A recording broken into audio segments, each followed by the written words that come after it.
Natutuwa naman si Mary Jane dahil kaya niya palang magbigay ng payo sa isang taong na heartbroken. Kahit na hindi niya pa naman ito napagdaanan. Napaisip tuloy siya dahil paano kung siya naman ang makaranas ng ganoon. Kayanin niya kaya, bigla tuloy siyang nakadama ng takot na hindi niya maintindihan. Mabilis na lumipas ang maghapon at sinundo nga ni Draven si Mary Jane sa school. Habang naglalakad si Draven papunta sa classroom ni Mary Jane ay pinagtitinginan siya ng mga estudyante dahil kinikilig ang mga ito sa kanyang kagwapuhan. Parang mga hindi naiihi ang itsura ng mga ito. Pati na rin ang ibang teachers ay hindi rin maiwasan ang kiligin kay Draven. Natanong naman ito ni Patty kaya mabilis nitong pinalabas ang kanyang mga estudyante. At dali-dali itong pumunta sa classroom ni Mary Jane na excited na masyado dahil alam niyang ipapakilala siya ni Mary Jane. Hi Mary Jane. Bati ni Patty dito na abot nga ang ngiti. Oh Patty, andyan ka na pala. Tamang-tama dahil ayan na si Draven. Sandali ha, salubungin ko lang. Mabuti na lang at napalabas ko na ang mga estudyante ko. Sandali ha. Lumabas muna ito ng classroom para salubungin si Draven. Hi mahal. Pagbati nito kay Mary Jane sabay kiss sa pisngi nito. Hi mahal. Sagot naman ni Mary Jane. Let's go. Pag-aya ni Draven. Wait lang mahal. Tara na muna sa loob, may ipapakilala muna ako sayo. Wika ni Mary Jane sa kahinailan na nito si Draven papasok. Habang si Patty naman ay hindi na mapakali dahil sa kilig at excited na masyado na ipakilala kay Draven. Mahal, meet Patty, my co-teacher and my new friend. Patty, this is Draven Monteverde, my fiancé. Pakilala ni Mary Jane sa dalawa. Hi, Draven. Nice to meet you. Wika ni Patty nang ngiting-ngiti. Hello Patty, nice to meet you too. It's nice dahil may friend na agad ang baby ko dito. Saad naman ni Draven na nakangiti at nakipag-shake hands kay Patty. If you want, you can join us. Ililibre ko kasi si Mary Jane ngayon. At dahil new friend ka niya, let's celebrate your friendship. Saad naman ni Draven. Oo nga Patty, sumama ka na sa amin para mas masaya. Natutuwa namang saad ni Mary Jane. Okay, sure, gusto ko yan. Tuwang-tuwa namang saad ni Patty. Okay, let's go. Wika ni Draven. Kinuha nito ang mga bitbit ni Mary Jane at siya ang nagdala. Hep hep, saan pupunta ang mga naggagandahang teachers ng ating school? Saad ng isang teacher na obvious na bakla dahil sa boses nito at nagtatalsikang mga daliri. Hoy bakla, bakit ka naman naligaw dito? Tanong naman ni Patty. Alam mo na yun. May nakita kasi akong fafa na artistahin at nakita kong papunta siya dito. Alam mo naman ang beauty ko, ang bilis makasagap ng mga ganyan. At tama nga, ako nandito nga siya at ang pogi talaga. Hello Fafa. Malanding saad ng bakla at binalingan nito si Draven. Hello, I am Alexander pag nasa loob ng school. Saad nito sa panlalaking tinig. Pati kilos niya ay panlalaki rin. And I am Alexa pag nasa labas. Saad naman nito sa pangbaklang boses at tumitilamsik ang mga daliri. Hi, I am Draven. Nice to meet you. Nakangiti namang sagot ni Draven na naaaliw sa bakla. Nice to meet you too Fafa. Hoy bakla, ikaw ha, swerte mo, ang gwapo ng jowa mo ha. Ano nga ulit name mo? Belang naman ito kay Mary Jane na tawang-tawa kay Alexa daw. Mary Jane. Nice to meet you Alexa. Nakangiti namang sagot ni Mary Jane. Alam mo Mary Jane, ang ganda mo. Pang Miss Universe ang beauty mo. Bagay kayo ni Mr. Pogi este ni Draven pala. Kayo ba? Tanong ulit nito.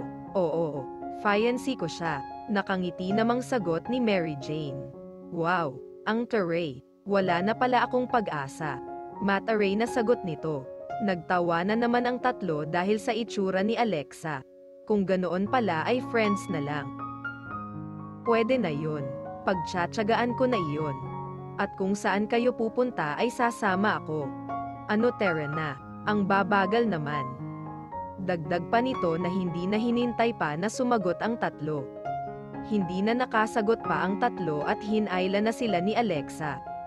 Napapangiti lamang sila at nagpadala na sa paghila nito. Tuwang-tuwa sina Patty at Alexa nang makasakay sa kotse ni Draven na tila ba doon lamang nakasakay ng kotse ang dalawa. Astig ka Mary Jane. May pakotse ka pa. Bigatin iyang jowa mo ha. Pogi na may kotse pa. Natutuwang saad ni Alexa. Syempre naman bakla dahil anak yata iyan ng mga Monteverde ano. Alangan namang maglakad tayo. Kung makidnap pa iyan. Sira ulo ka. Natatawang saad ni Patty. Talaga. Hangang-hangang saad ni Alexa. Iba ka pala Mary Jane. How to be you po. Natatawang saad ni Alexa. Hoy Alexa. Behave ka nga. Nakakahiya kay Draven. Saway naman dito ni Patty. Patty, okay lang. Naaaliw naman kami kay Alexa. Hindi siya nakaka-boring kausap. Nakangiti namang saad ni Mary Jane. Oh diba, ikaw lang naman ang hindi natutuwa sa akin Patty. Ikaw talaga. Tuwang-tuwang saad naman ni Alexa. Di ikaw na. Tumetawa namang saad ni Patty.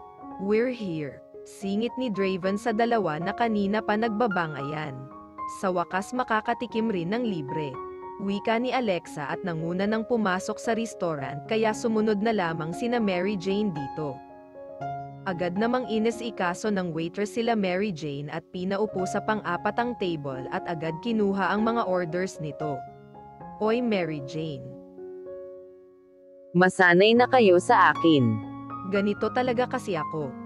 Kapag gusto ko ang mga tao na maging kaibigan ay talagang pinapakita ko na ang toto o kung pagkatao para makita ko kung magugustuhan ba nila ako o hindi.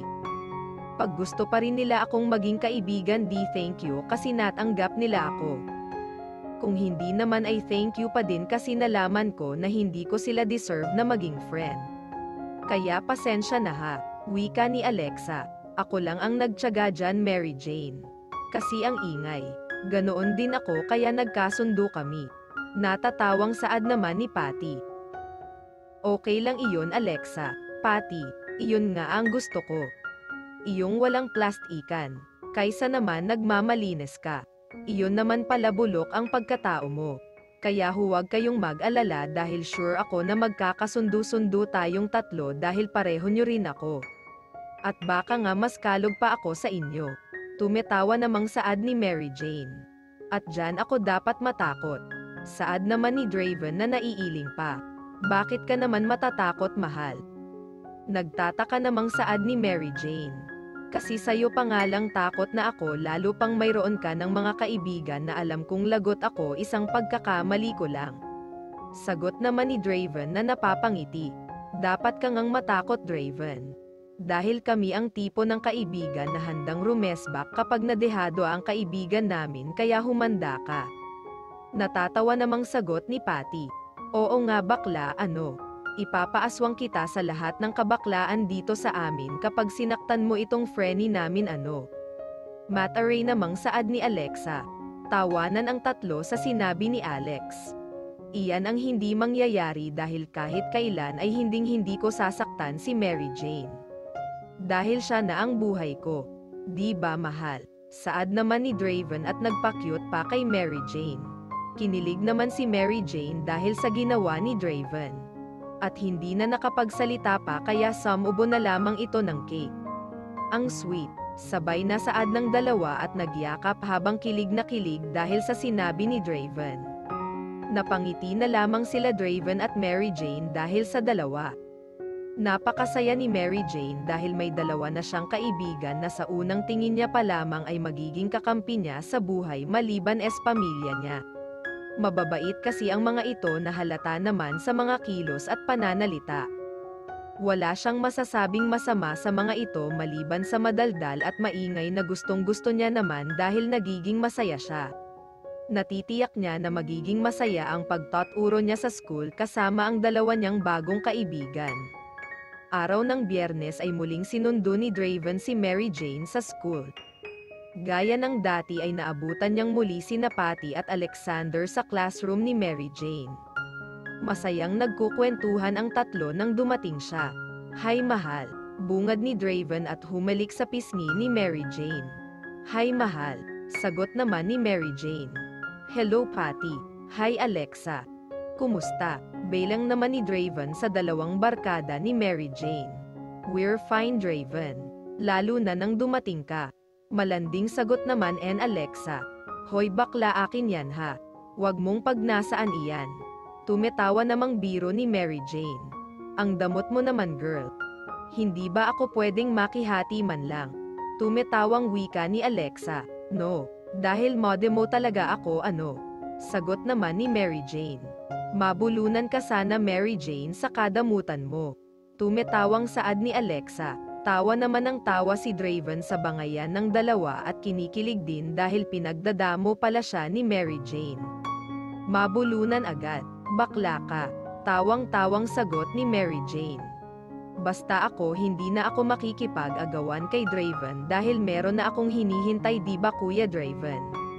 Sabay tawa namang wika ni Patty na binigyang diin ang salitang kuya. Kuya daw ang kapal ng balyenang ito. Saad naman ni Alexa na humalakhak pa ng napakalakas. Nainis naman si Patty nang tawagin siyang balyena. Kaya nakatikim tuloy si Alexa ng isang malakas na batok mula sa kanya. Aray ko naman girl, mapanakit ka sa isang napakagandang bakla na kagaya ko no. Wika ni Alexa na hinihimas ang ulo na nabatukan ni Patty. Kasi kung makapang bully ka wagas. Totoo naman kasi na may hinihintay ako. Di ba Mary Jane? Tila nagsusumbong na saad ni Patty.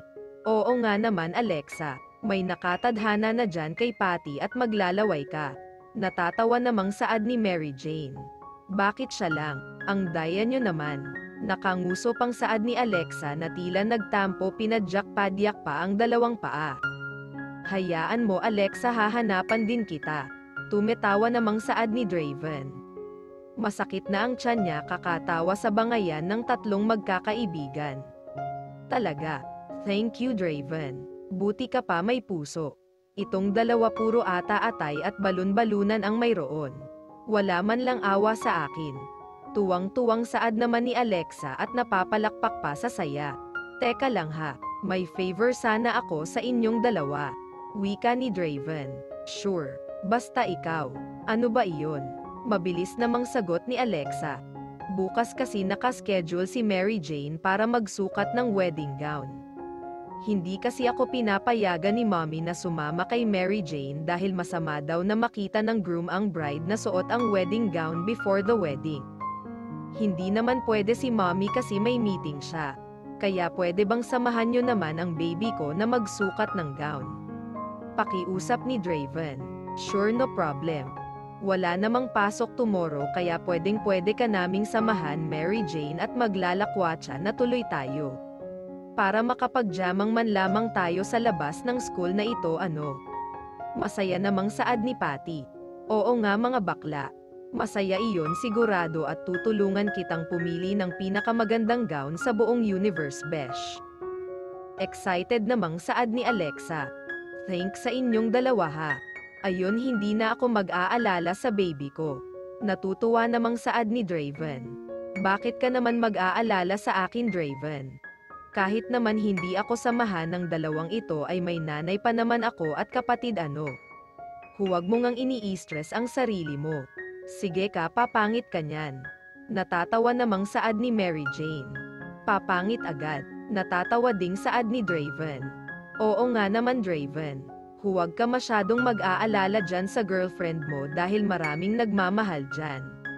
Saad naman ni Patty. Alam ko naman iyon. Sa bait ba naman ng wife-to-be ko mawawala ng nagmamahal? Malambing na saad ni Draven saka niyakap si Mary Jane at inilapit pa ang mukha sa mukha nito. Kaya naman ang dalawa ay para na namang hindi makaihing aso sa kilig. Tama na nga kayong dalawa dyan. Masyado kayong mapanakit. Porke ba wala kaming jowa ni Patty paing-gitin nyo kami ng paing-gitin. Saway naman ni Alexa kina Draven at Mary Jane. Ngunit hindi nagpasaway ang dalawa at tuluyan pang ininggit ang dalawa ng halikan ni Draven si Mary Jane sa lips. Ay grabe kayo. Halos sabay na sigaw ng dalawa. Tawa na naman sina Draven at Mary Jane dahil sa dalawa. Ay nako, tama na nga kayo dyan. I-invite ko na lang kayo sa linggo dahil birthday ko. Saad ni Draven. Ay wow, happy birthday in advance Draven. Wika ni Alexa. Happy birthday Draven. Thanks sa pag-invite. Pero nakakahiya dahil I am sure puro mayayaman at sosyal ang a-attend dyan sa party mo. Kaya nakakahiya. Nalulungkot namang saad ni Patty. Don't worry, dahil hindi na ako magpapa-party sa bagay dahil nagsasawa na ako. I want something new naman. Suggest kayo guys. Saad naman ni Draven. Walwalan na iyan. Excited namang sagot ni Alexa. Anong walwalan Alexa? Nagtataka namang tanong ni Draven. Hindi niya kasi alam ang term na ginamit ni Alexa. Walwalan. Inuman hanggang magdamagan. Sayawan sa buhanginan habang sumusuray sa kalasinggan. Ganoon. Iyong parang wala ng umaga kung tumagay. Natatawang sagot ni Alexa. I think I like that. Natutuwa namang saad ni Draven. Are you sure mahal? Hindi ka naman sanay uminom. Nag-aalala namang saad ni Mary Jane. Kaya nga sabi ko I want something new and I want to explore habang hindi pa tayo kasal. Kasi pagkasal na tayo hindi na pwedeng mag-explore mahal. Kasi pag-aalaga na lang sa iyo at sa ating mga magiging anak ang gagawin ko. Kaya gusto ko nang gawin ang lahat before our wedding day. Nakangiting saad naman ni Draven. How sweet.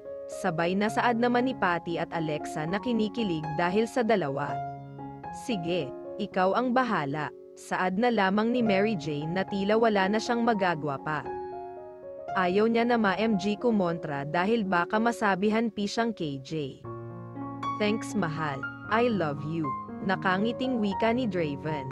Tama na kayo, ano ba? Sigaw ni Alexa na inggit na kay Mary Jane. Okay, mag-out of town tayo. Bukas after nyo magpasok at wag na kayo maglakwatsa dahil aalis na tayo bukas. Boracay tayo. Wika ni Draven na tila ba excited na sa kanyang birthday. Wow, Boracay. Halos sabay na wika ng dalawa na tuwang-tuwa nang marinig ang Boracay. Sandali, sino kasama natin mahal? Tayo lang ba apat? Tanong naman ni Mary Jane. No, isasama natin sina Harvey and Darwin. Also si Cora para malibang naman si Harvey bago ito bumalik sa Amerika mahal ko. Babalik na siya sa Amerika. Nagugulat namang tanong ni Mary Jane. Yes, dahil doon siya magtatapos ng pag-aaral. Sagot naman ni Draven. Okay, tila nalungkot na saad ni Mary Jane. Nalungkot siya dahil alam niyang nagkakaroon na ng pagtingin para sa isa't isa sina Cora at Harvey. Ngunit sa kabilang banda ay mabuti naman ang ganoon para makapagtapos sila pareho ng pag-aaral. Pero kahit ganoon nakakalungkot pa rin. Mahal, are you okay? Nagtataka namang saad ni Draven dahil napansin niyang biglang natahimik at nalungkot si Mary Jane. Yes mahal, medyo nalungkot lang ako para kay Cora at Harvey. Pero okay lang ako, don't worry. Sagot naman ni Mary Jane. Ganoon talaga Mary Jane. Dahil mga bata pa naman sila. Kung talagang sila ang Tina Donna magkikita at magkikita pa rin sila pagdating MG tamang panahon. Sa ngayon ay kailangan muna nilang magtapos ng pag-aaral at para rin naman iyon sa kanila. Kaya don't be sad na mahal ko. Saad naman ni Draven. Alam ko naman iyon Draven. Medyo nalungkot lang ako. Uwi na tayo. Wika ni Mary Jane. Okay. Sagot naman ni Draven. Tayo na mga bakla. Kita na lang tayo bukas ha. Hintayin ko kayo sa bahay. Wika ni Mary Jane sa dalawang kaibigan. Okay sa alright besh. See you tomorrow. Sagot naman ni Alexa. Bye Frenny. See you tomorrow na lang. Excited na akong makilala si Darwin. Kinikilig na saad ni Patty. Bye. See you tomorrow. Saad naman ni Draven. Nauna nang lumabas ng school sila Mary Jane at Draven dahil nagsara pa ng classroom sila Patty at Alexa. Inihatid ni Draven si Mary Jane sa kanilang bahay bago siya dumiretso kay Max. Tatanungin niya kasi kung sasama ito sa Boracay bukas. Super excited na kasi siya sa kanyang birthday dahil ngayon lang ito mangyayari na hindi siya magpapaparty sa kanilang bahay. Kinabukasan, Good morning po Aling Vilma. Pagbati ni Patty nang pagbuksan sila nito ng pinto. Hello nanay. Isang napakagandang umaga po sa isang napakagandang nanay na kagaya nyo. Malanding saad naman ni Alexa dito at nagbeso pa ito kay Aling Vilma. Ikaw talaga Alexa, magandang umaga din sa inyong dalawala. Pasok na muna kayo at nagbibihis pa si Mary Jane. Nakangiti namang saad ni Aling Vilma. Mula nang makilala ni Aling Vilma sila Patty at Alexa ay aliw na ito sa dalawa. Lalo na kay Alexa dahil napaka-sweet naman nito sa kanya at nanay pa ang tawag nito sa kanya. Kaya palagay naman ang loob niya kapag ang mga ito ang kasama ni Mary Jane. Andyan na pala kayo. Saad naman ni Mary Jane nang madatnan niya ang dalawa sa sala habang nilalamang ang kanyang nanay. Ay hindi picture lang namin ito. Gag ang ito. Mataray naman na pamimiloso po ni Alexa. Bakla ka. Kahit kailan ka talaga no. Natatawa namang saad ni Mary Jane. Tawa na naman sila Patty at Aling Vilma sa bangayan ng dalawa. Tayo na nga para maagap tayong matapos. Saad na lamang ni Mary Jane. Mabuti pa nga. Sagot naman ni Patty. Nanay, aalis na po kami. Palem naman ni Mary Jane sa kanyang nanay.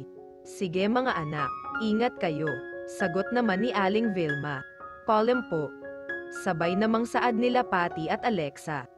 Tumuloy na sa mamahaling tindahan ng gown ang tatlo kung saan magsusukat si Mary Jane ng isusuot niyang wedding gown. Hello, good morning mga ma'am. Tuloy po kayo. Bati naman ng isang babae na nagtatrabaho ata doon sa butik. Good morning din.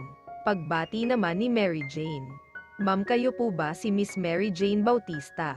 Tanong nito. Yes po, ako nga. Nakaschedule ako ngayon para magsukat ng wedding gown ma'am. Magalang namang sagot ni Mary Jane. Okay po ma'am, dito po tayo. Pwede po kayong mamili ng design at style ng wedding gown. Nandyan po lahat ng samples namin.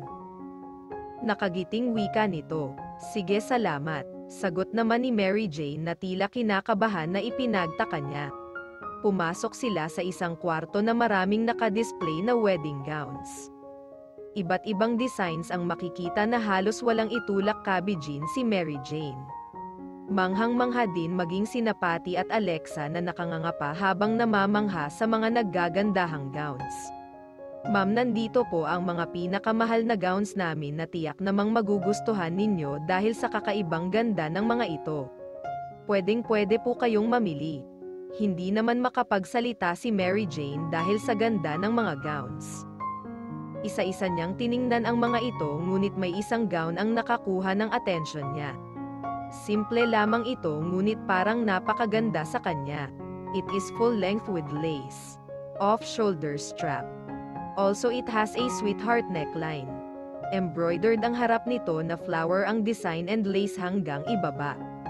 Backless din ito na perfect dahil napakaganda ng shape ng kanyang likod. Sa isang-isang salita, napakaganda. Hindi namalaya ni Mary Jane na tumutulo na pala ang kanyang luha habang pinagmamasdan ang gown. Hanggang ngayon kasi ay hindi pa rin siya makapaniwala na ikakasal na siya. Napansin naman nila Patty at Alexa na tila nagiging emotional si Mary Jane kaya nilapitan nila ito. Mary Jane, are you okay? Tanong ni Patty.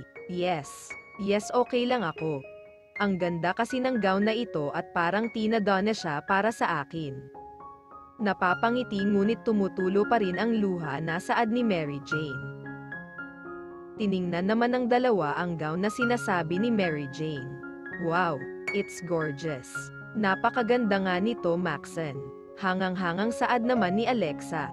Oo nga, ang ganda Mary Jane. Isukat mo na dali. Excited namang saad ni Patty. Miss, pwede pa assist naman. Isusukat namin ito. Saad ni Alexa. Yes ma'am. Wow, perfect po kayo pumili. Ito nga po ang isa sa pinakamagandang gown namin at kayo po ang pinakaunang makakasuot nito.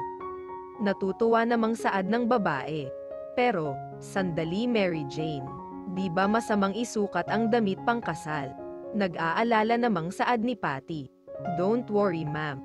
Hindi naman po talaga ito ang isusuot niya.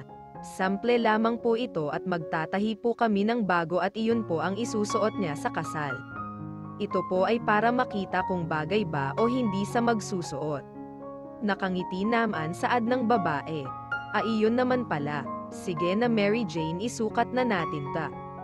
Natutuwa namang saad ni Alexa na mas excited pa ata kay Mary Jane.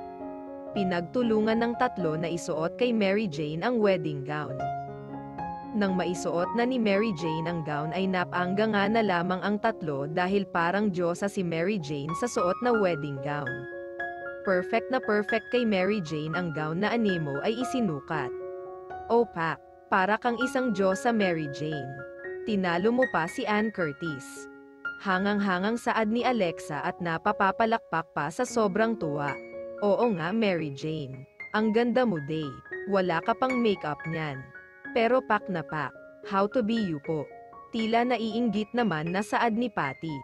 Siguradong lalong mai-in-love sa iyo niyan si Draven. Parang inubos mo naman ang kagandahan sa mundo Mary Jane. Hindi mo man lamang ako tinirhan. WKA ni Alexa na tila nanggigigil na sa ganda ni Mary Jane. Patulag-tulog ka kasi bakla. Kaya nang naghulog ang Diyos ng kagandahan na salo lahat ni Mary Jane. Magdala ba naman ng bilaw? Di nasalo lahat. Tumetawa namang saad ni Patty. Hindi mo man lang kasi ako Jen Iseng. Pagbiro din ni Alexa.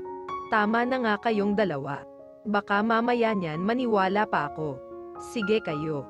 Tumetawa namang saad ni Mary Jane habang tinitingnan ang suot niyang gown. Aba Mary Jane. Kung ayaw mong maniwala ayon ang salamin.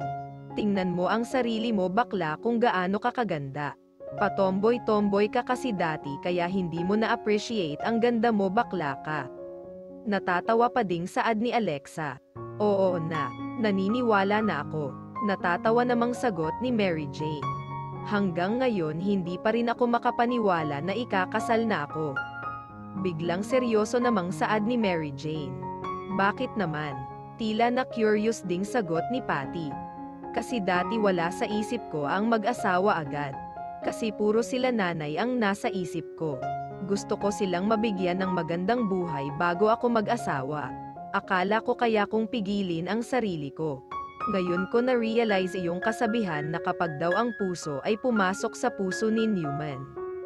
Hahamakin ang lahat masunod ka lamang. Kay iyon hindi ako nakahindi nang matutunan kong mahalin si Draven. Paliwanag ni Mary Jane. Ganoon pala iyon pag true love na ano. Talagang mangyayari ang mangyayari kasi kayo ang itinadhana. Saad naman ni Patty. Siguro nga. Kasi hindi ko naman naisip na mangyayari agad ito sa Akir. Biglang boom. Ayon na ikakasal na agad kami ni Draven. Siguro kaya ako niloko at sinaktan noong boyfriend ko kasi hindi talaga kami ang itinadhana ano. God is good pala talaga kasi inaalis niya iyong tao na hindi karapat dapat nating mahalin. Saad naman ni Patty. Correct bakla. Kaya mag-move on ka na doon sa boyfriend mong manloloko. Sagot naman ni Alexa. Okay. Starting today erased na siya sa buhay ko at looking forward na ako. Lalo na at makikilala ko na mamaya si Mr. Right. Di ba Mary name? Excited na saad naman ni Patty. Yes. Tama ka dyan. Ako ang bahala sa iyo. Nakangiti namang sagot and Mary Jane. Okay. Iyan na ba Mary Jane ang wedding gown na gusto mo? Tanong ni Alexa. Oo. Ito na. Unang kita ko pa lang sa gown na ito ay alam kong ito ang nakatadhana sa akin na isuot para sa aking kasal. Nakangiting saad ni Mary Jane. Okay, ma'am excuse me. Ito na po ang style ng wedding gown na tatahiin nyo para kay Mary Jane. At yan na rin po ang sukat. Kasi perfect na kay Mary Jane ang sukat niyan. Thank you. Malanding saad ni Alexa. Okay ma'am, noted po. Thank you din po sa inyo and congratulations po Ma'am Mary Jane. Magiliw namang saad ng babae. Thank you ma'am. Natutuwa namang saad ni Mary Jane. Let's go. Magre-ready pa tayo for Boracay. Saad ni Alexa na excited much na para sa kanilang outing. Nakangiting lumabas si Mary Jane ng botek ngunit mayroon sa damdamin niya ang parang mabigat at nalulungkot siya sa isang part na iyon. At hindi niya alam kung saan galing ang nararamdaman niyang iyon. Hindi niya maunawaan kung bakit kailangan niyang makaramdam ng gano pagkatapos niyang isukat ang kanyang wedding gown. Matapos magsukat ng gown ay umuwi muna sina Patty at Alexa upang kumuha ng kanilang mga gamit na dadalhin for out of town. Pagkatapos ay bumalik sila sa bahay nila Mary Jane. Dahil doon daw sila sa sunduan ni Draven. Maya-maya lamang ay dumating na din si Draen. "Hi, guys. Are you ready?"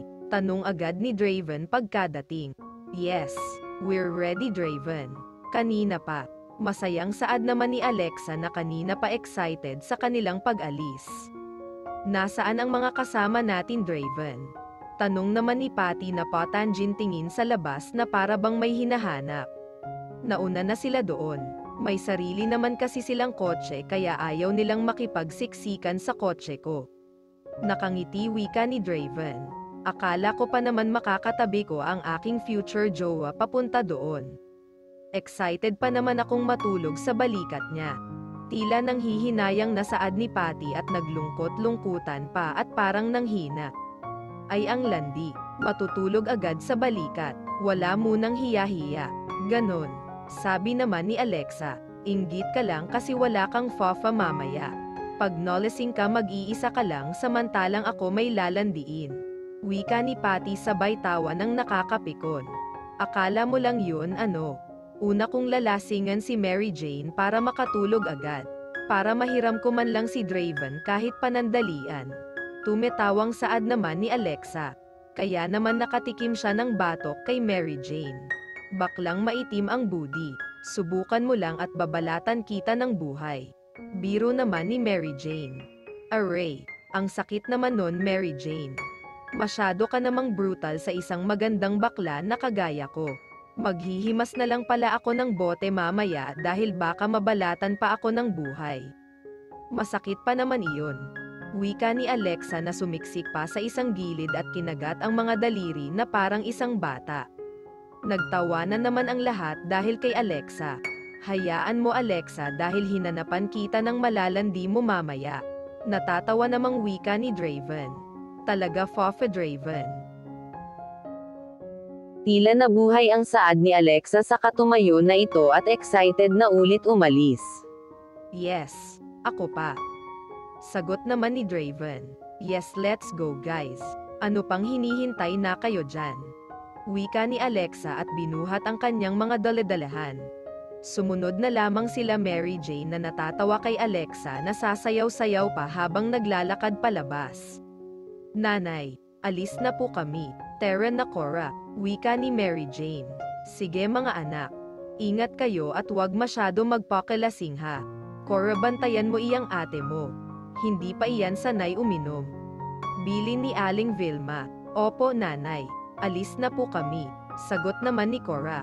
"Draven, ingatan mo ang mga anak ko ha. Happy birthday na rin Iho." Bilin pa ni Aling Vilma. "Opo tita, ako po ang bahala." "Palem po," sagot naman ni Draven. Tumango na lamang si Aling Vilma at inihatid ng tingin sina Mary Jane.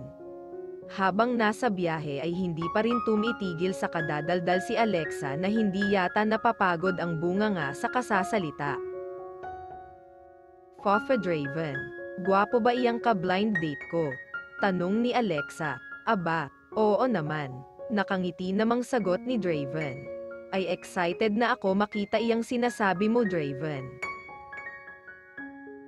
Saad ni Alexa ni halos mamilipat na sa sobrang kilig hindi pa man nakikita ang lalaking sinasabi ni Draven. "Nako, Alexa, baka naman magkaihi ka na sa sobrang kilig mo dyan." Biro naman ni Patty. "Grabe ka girl. Teka sandali, parang basa na nga dito." Pagbibiro naman ni Alexa sabay tawa. "Yoks Alexa, kadiri ka girl." Saad naman ni Patty at pinalo pa si Alexa sa braso, "Joke lang. Sobra ka." Tumitawang saad naman ni Alexa. "Matulog ka kaya muna Alexa para may lakas ka para mamayang gabi." Saad naman ni Mary Jane na kanina pa tawa ng tawa sa dalawa. "Oo nga ano, ang talino talaga ni Mary Jane. Naisip mo yun girl." Sagot naman ni Alexa na nakatawa. Siraulo talaga ito, matulog ka na nga. Natatawa namang sagot ni Mary Jane. Oo nga, matulog tayo girl dahil puyat din ako kagabi. Dahil tinapos ko check on yung mga test papers ng mga bata. Dahil nga 2 days tayong magsasaya. Saad naman ni Patty na humikab pa pagkatapos. Sige na matulog na kayo at gigisingin ko na lamang kayo kapag andoon na tayo. Saad naman ni Draven. Ikaw din Cora, matulog ka na din muna para may kaya mong magpuyat mamaya. Sabi naman ni Mary Jane kay Cora na tawa naman na tawa kay Alexa. Kanya-kanyang hanap ng magandang pwesto ang tatlo upang makatulog. Maya-maya nga lamang ay nakatulog na ang mga ito at humihilik pa ang bakla.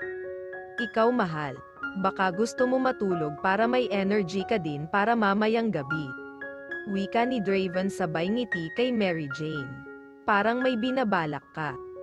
Tigilan mo ako Draven. Nakangiti namang saad ni Mary Jane na parang may ibang kutob kay Draven.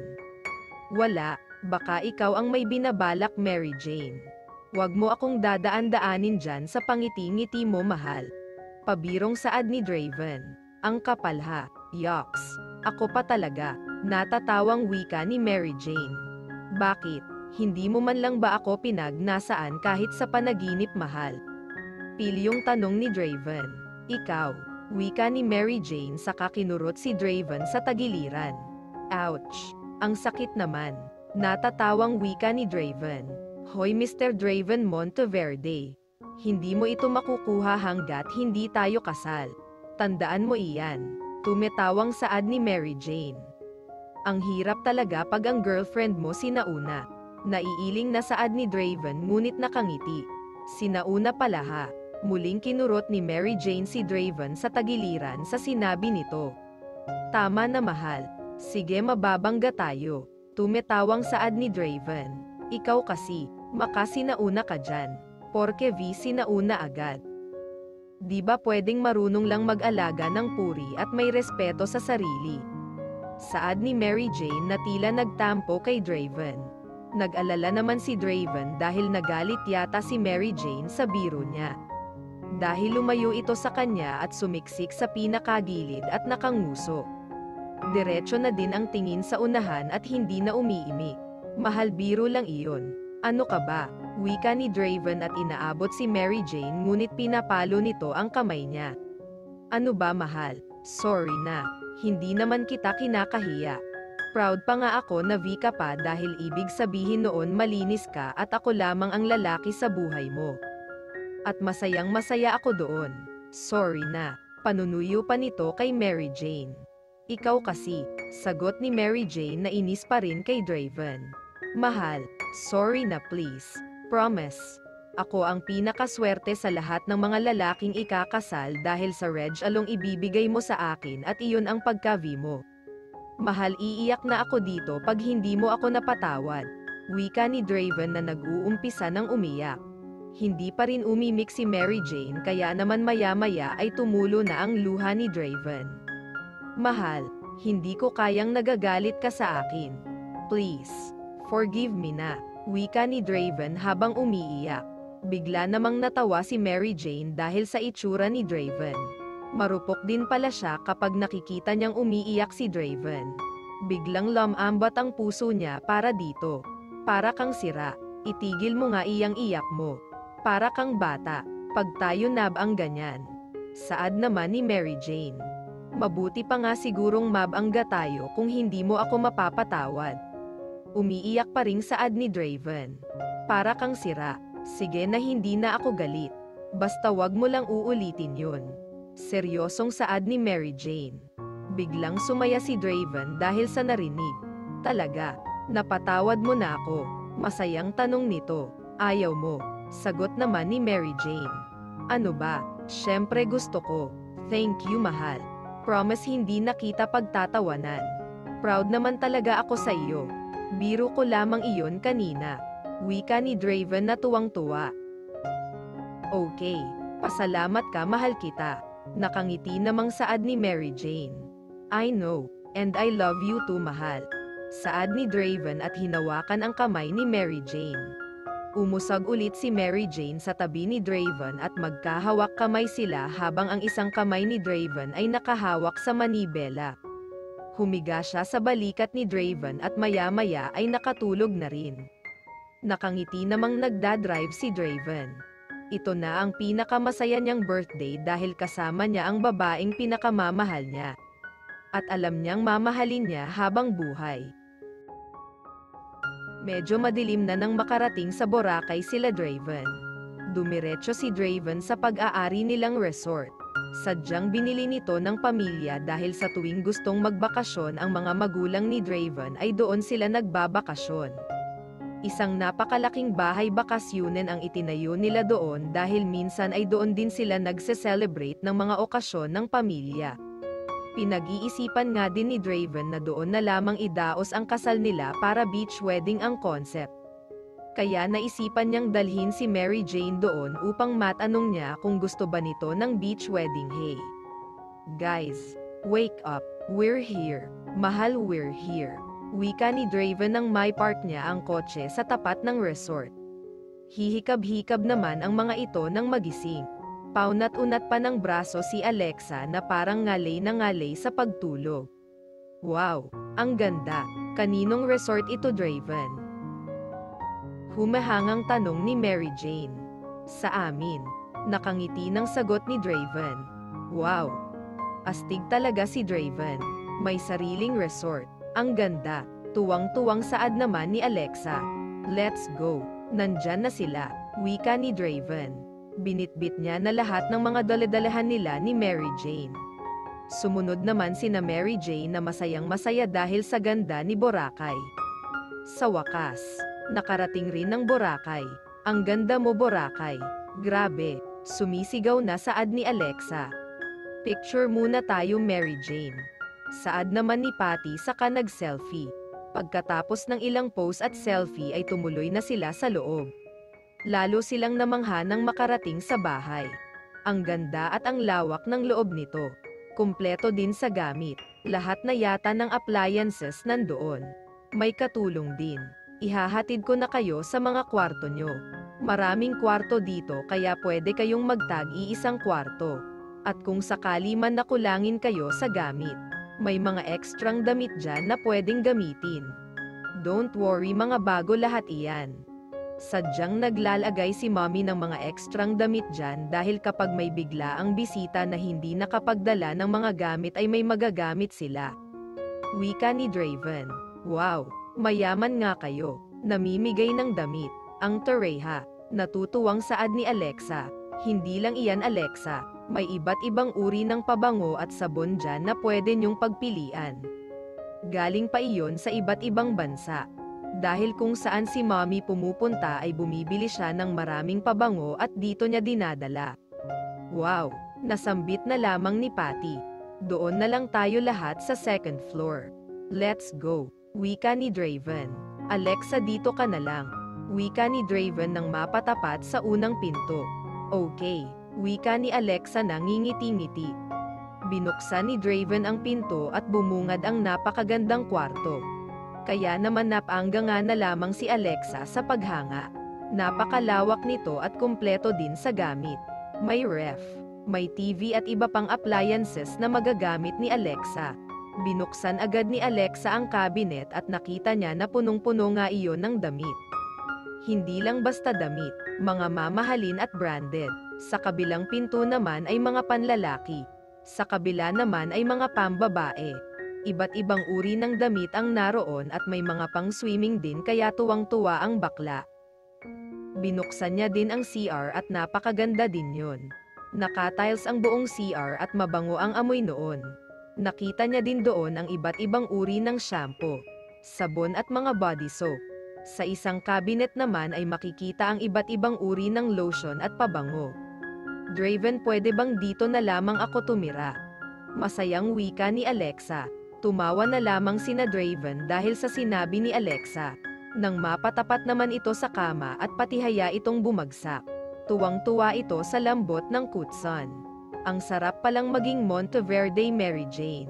Mararamdaman mo ang maging isang prinsesa. Wika ni Alexa na feel ang pagiging princess habang nakahiga sa malambot na kama. Hay nako Alexa, diyan ka na at ihahatid naman namin itong si Patty. Natatawa namang saad ni Mary Jane. Bye Alexa, sulitin mo na iyang kama at ang buong kwarto mo dahil bukas ay aalis na rin naman tayo dito. Natatawang wika ni Patty. Iniwan na nila si Alexa sa kwarto at pumunta naman sila sa ikalawang kwarto. Ito naman ang sa iyo Patty. Enjoy. Saad naman ni Draven. Okay. Thank you Draven. Ako na bahala. Baka makita nyo kung paano ako matuwa. Kaya sige na ihatid mo na iyang dalawa. Thanks. Saad naman ni Patty. Okay. Ikaw na bahala. Saad naman ni Draven. Bye Patty. Enjoy. Nakangiting saad naman ni Mary Jane. Saka naman sila tumuloy sa sunod na kwarto. Cora, ito ang kwarto mo. Buksan mo para makita mo ang loob. Nakangiting saad ni Draven. Binuksan ni Cora ang kwarto at kagaya ng kwarto ni Alexa ay malawak din ito at napakaganda. Kumpleto sa gamit at mga appliances. Wow! Ang ganda Kuya Draven. Parang kasing laki na ng bahay namin ito. Natatawang wika ni Cora. Natawa naman sila Draven at Mary Jane sa sinabi ni Cora. Hayaan mo Cora at bibilhan namin kayo ng malaking bahay ni Mary Jane. Iaalis namin kayo doon. Nakangiting saad naman ni Draven. Talaga, Kuya Draven. Hindi makapaniwalang wika ni Cora. Oo, Cora. Lang gusto mo nga pagkagaling natin dito bilhan ko na kayo agad ng bahay. Wika ni Draven. No Draven. Ayoko. Seryoso namang singit ni Mary Jane sa usapan ng dalawa. Bakit naman mahal? Bigay ko naman iyon kay Cora. Sa kanya ko ipapangalan. Saad naman ni Draven. Ayoko. Kasi baka kung anong isipin ng pamilya mo at ng mga nakakakilala sa atin. Ayokong sabihan ako ng gold digger. Gusto ko galing sa pawis ko ang gagastusin sa bahay. Kaya please huwag ka nang magpumilit Draven. Dahil hindi magbabago ang isip ko. Wika ni Mary Jane. Natahimik naman ang dalawa sa sinabi ni Mary Jane. Okay, mahal, naiintindihan ko. Sige, tutulungan na lang kitang mag-ipon. Sorry na wika ni Draven. Salamat sa pag-unawa Draven. Ayoko lang kasi naisipin ng mga tao na kaya ako magpapakasal sa iyo ay dahil sa pera mo. Wika ni Mary Jane. Okay, kalimutan mo na ang sinabi ko. Andito tayo para mag-enjoy. Cheer up mahal. Nakangiti ng saad ni Draven. Okay, sorry din. Saad naman ni Mary Jane at ngumiti na rin. Ayaw niya kasing sirain ang birthday ni Draven. Ayos ka na dito Cora. Bailang naman ni Draven kay Cora. Opo kuya. Salamat po. Sagot naman ni Cora. Sige na Cora. Magpahinga ka na muna dyan at mamaya maligo ka bago ka bumaba. Bilin naman ni Mary Jane. Opo, ate. Sagot naman ni Cora. Pwede kang gumamit ng mga damit dyan Cora. Mamili ka lang at pwede mo na rin iuwi kasi marami na naman iyong dala si mommy pag uwi niya. I am sure. Nakangiti namang saad ni Draven. Talaga Kuya Draven. Sige po. Salamat po. Tuwang-tuwang saad ni Cora. Nakangiting lumabas ng kwarto sila Draven at Mary Jane. Tumuloy naman sila sa sunod na kwarto. Dito tayo Mary Jane. Nakangiting saad ni Draven. Anong tayo? Nabibiglang saad ni Mary Jane. Ay dito pala ang kwarto mo. Kung makakalusot lang naman mahal. Napapakamot sa ulo na sagot ni Draven na nakangiti. Hindi ka makakalusot sa akin ano. Umayos ka Draven. Nakangiting saad naman ni Mary Jane. Ito naman hindi man lang ako makaisa sayo. Natatawang saad ni Draven. Hindi talaga. Kaya sige na doon ka na sa kwarto mo. Ako na bahala sa sarili ko dito. Alis na. Alis. Natatawang wika ni Mary Jane. Grabe ka mahal sige na nga. Dito na ako. Mahal magkatabi lang tayo ng kwarto ha. Kumatok ka lang. Pilyong saad ni Draven at commendat pa kay Mary Jane. Bakit naman ako kakatok sa kwarto mo Aber? Nakakunot ang noong wika ni Mary Jane at namewang pa sa harap ni Draven. Kung may kailangan ka lang naman mahal. Natatawang saad ni Draven. Natatawa siya dahil hindi talaga siya makalusot-lusot kay Mary Jane. Iba talaga kapag teacher ang girlfriend. Sobrang higpit. Naisip pa nito. Tigilan mo nga ako, Draven Monteverde. Sige na, alis. Wika ni Mary Jane at itinulak na si Draven palabas ng kwarto. Ngunit ayaw pang lumabas ni Draven. Ano ba? Labas na, mahal. Gusto ko nang magpahinga. Pakiusap ni Mary Jane na sumuko na sa pagtulak kay Draven palabas. Kiss muna. Lalabas ako. Nakangiting wika ni Draven. Ay nako, ikaw talaga. Naiinis na sigaw ni Mary Jane. Sige, hindi ako aalis dito pag walang kiss. Nakangiti pang saad ni Draven. Sige na nga, mabilis lang ha. Napipilitang saad ni Mary Jane. Okay, tuwang-tuwang wika ni Draven. Walang magawa si Mary Jane dahil ayaw talaga umalis ni Draven. Kaya naman pinagbigyan niya na ito. Hinalikan niya ito sa lips na akala niya ay mabilis lamang ngunit umabot ng ilang segundo. Tama na, Draven. Nakakasobra ka na. Inis na saad ni Mary Jane. Kung hindi niya pa itinulak si Draven ay hindi pa ito bibitaw. Nod-dick kasi ako sa kiss mo. Sige mahal, pasok na ako. Thanks sa kiss. Mamaya ulit. Bye. Nakangiting palem ni Draven na ayaw pang alisin ang tingin kay Mary Jane. Kaya naman hindi niya nalaman na nasa tapat na pala siya ng pinto ng kwarto kung hindi pa siya nabunggo sa dito. Kaya naman tinawanan na lamang siya ni Mary Jane dahil sa katangahan niya. Kakamo-kamot naman ng ulo si Draven. Medyo nakadama ng hiya kay Mary Jane. Kaya binuksan niya na ang pinto at mabilis na pumasok sa kwarto niya. Magpapahinga na rin muna siya dahil alam niyang magdamag silang magsasaya mamaya. Alas 7 na ng gabi nang magising si Draven. Nakatulog siya marahil sa pagod sa biyahe. Mabilis siyang bumangon at pumasok sa CR para maligo. Mabilis lang din siyang naligo at nag-toothbrush dahil baka hinihintay na siya ng kanyang mga kasama. Nagbihis na siya ng shorts and sando lang dahil sa dagat naman ang party niya. Didiretso na sana siya sa ibaba nang maalala niya si Mary Jane at inisip niyang baka nandoon pa ito sa kwarto. Binuksan niya ng dahan-dahan ang pinto at nakita nga niya si Mary Jane sa kama na himbing sa pagtulog. Nilapitan niya ito ng marahan at umupo siya sa kama nito. Tinitigan niya ito sa mukha. Ang ganda-ganda mo talaga, Mary Jane. Para kang isang prinsesang mahimbing sa pagtulog at naghihintay ng isang prinsipe na hahalik sa iyo upang ikaw ay magising mula sa iyong mahimbing na pagkakatulog. Mahinang saad ni Draven na parang isang makata habang minamasdan ang napakagandang mukha ni Mary Jane. Maya-maya pa ay dahan-dahan nitong nilalapit ang mukha kay Mary Jane upang halikan. Dahan-daang lamapat ang mga lips niya sa mga lips ni Mary Jane at marahan itong hinalikan. Nakapikit pa siya at dinadama ang lips ni Mary Jane. Nang walang ano-ano ay isang sampal ang nagpamulat sa kanya at nagpatihil sa paghalik niya kay Mary Jane. Hindi niya namalayan na nagising na pala si Mary Jane at sa gulat nito ay bigla siyang nasampal ng malakas. Aray ko naman, mahal. Reklamo ni Draven habang hinihimas ang pisngi niyang sinampal ni Mary Jane. Sorry, mahal. Akala ko kasi may rapist. Bakit ka ba kasi nang hahalik na lang dyan bigla? Kita mong natutulog ang tao. Natatawang wika ni Mary Jane at nakihimas na din sa namumulang mukha ni Draven dahil sa napalakas niyang sampal. Kasi naman parang lagi akong nahihipnotismo ng lips mo. Saka para ka kasing prinsesang natutulog dyan kanina. Syempre ako naman ang prinsipe mo, diba?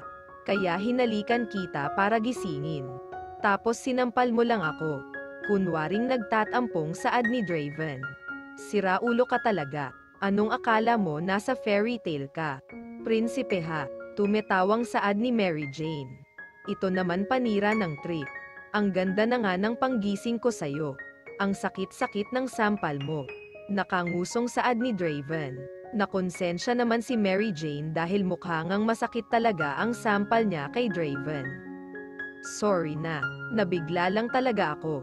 Sincere na saad ni Mary Jane habang hawak ang pisngi ni Draven. Naawa kasi siya dito. Your sorry is not enough. Sabay talikod na saad ni Draven. Ganoon. Ano ba ang dapat kong gawin para mapatawad mo na ako? Nalilitong saad ni Mary Jane.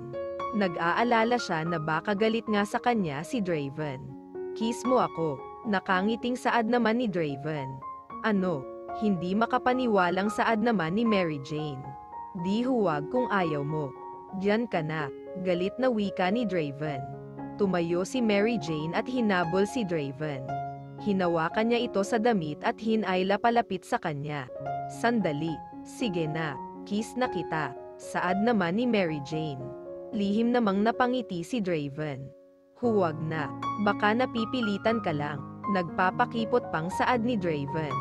Hindi. Sige na. Ayoko kasing nagagalit ka. Nag-aalalang saad ni Mary Jane. Okay. Tanging sagot ni Draven na blanko ang mukha. Pero sa kaibuturan niya ay tuwang-tuwa siya at nagdidiwang ang puso niya. Lumapit si Mary Jane at lumapit kay Draven. Tiningnan nito si Draven sa mata at dahan-daang lumalapit ang kanyang mukha sa mukha ni Draven. Habang si Draven ay blanko pa rin ang ekspresyon ng mukha. Dahan-daang inilapit ni Mary Jane ang kanyang mga lips sa lips ni Draven. At marahan niyang hinalikan ito. Ang akala niya ay isang simpleng halik lamang. Ngunit nag-umpisa na si Draven na palalimin pa ang kanilang halikan. Naging mapusok ang mga halik ni Draven na tila naghahanap.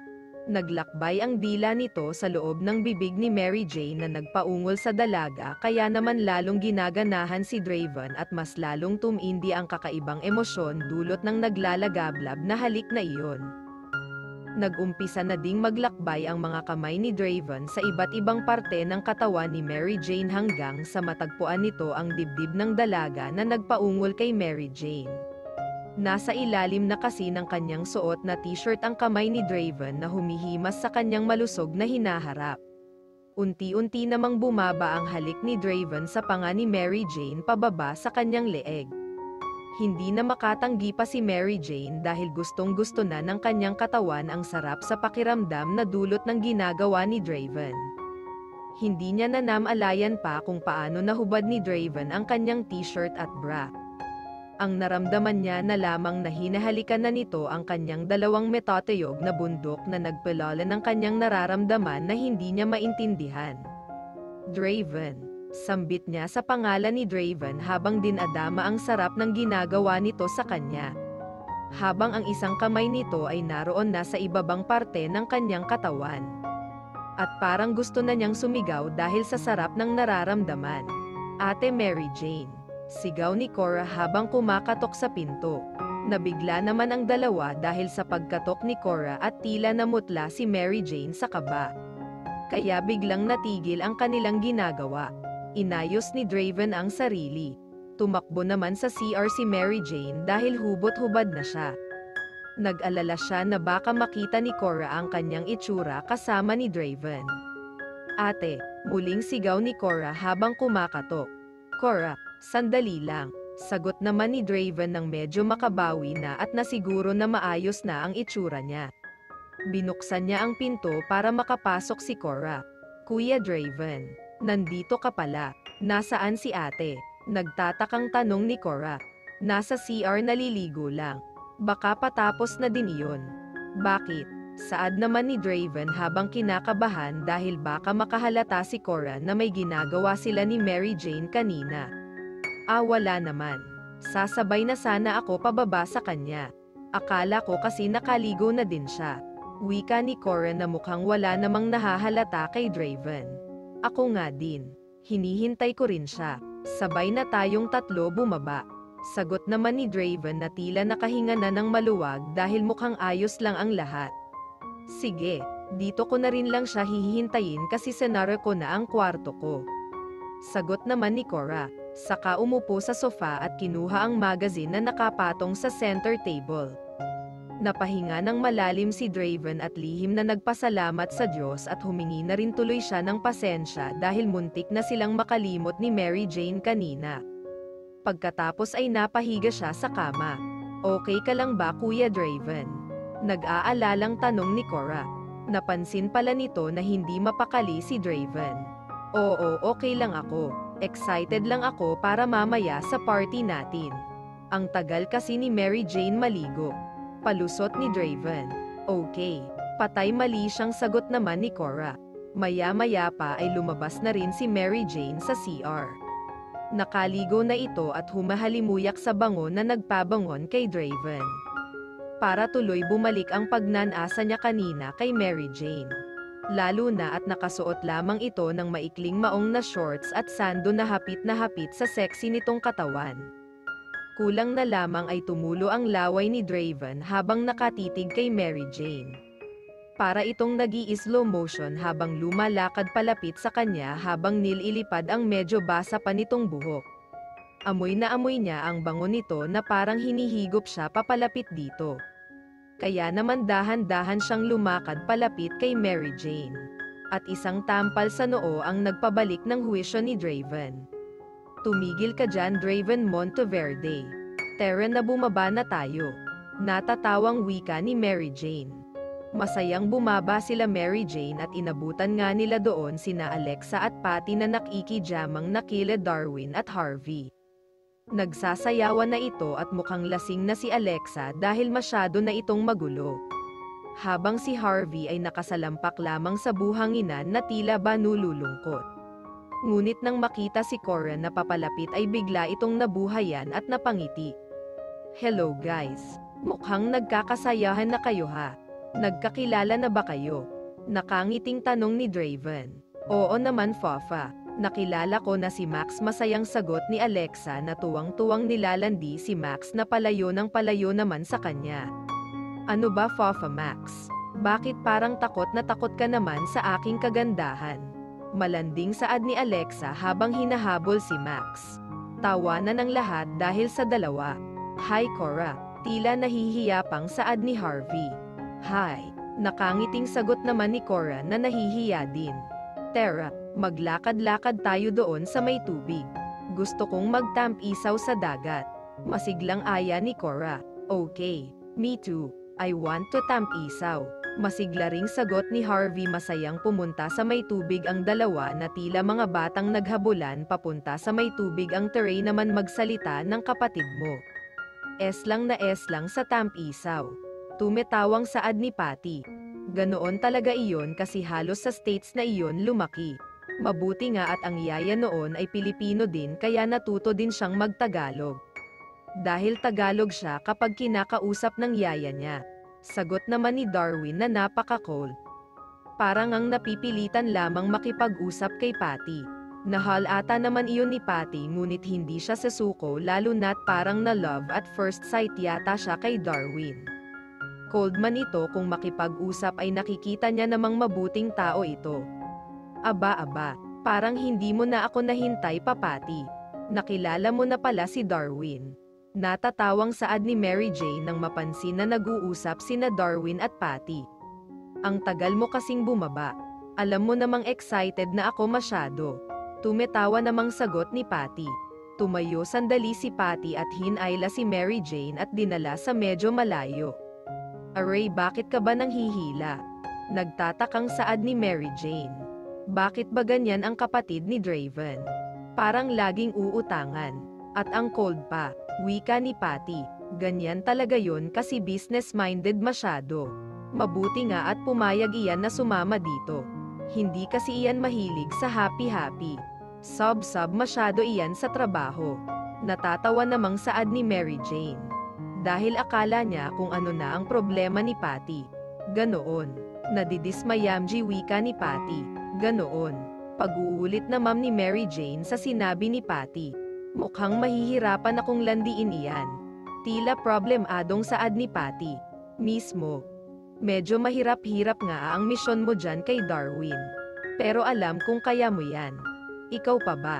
Ikaw lang ang sakalam. Natatawang wika ni Mary Jane. Saan kaya ako magsisimula? Problemadong saad Patty. Patty, huwag ka lang masyadong maging agresibo.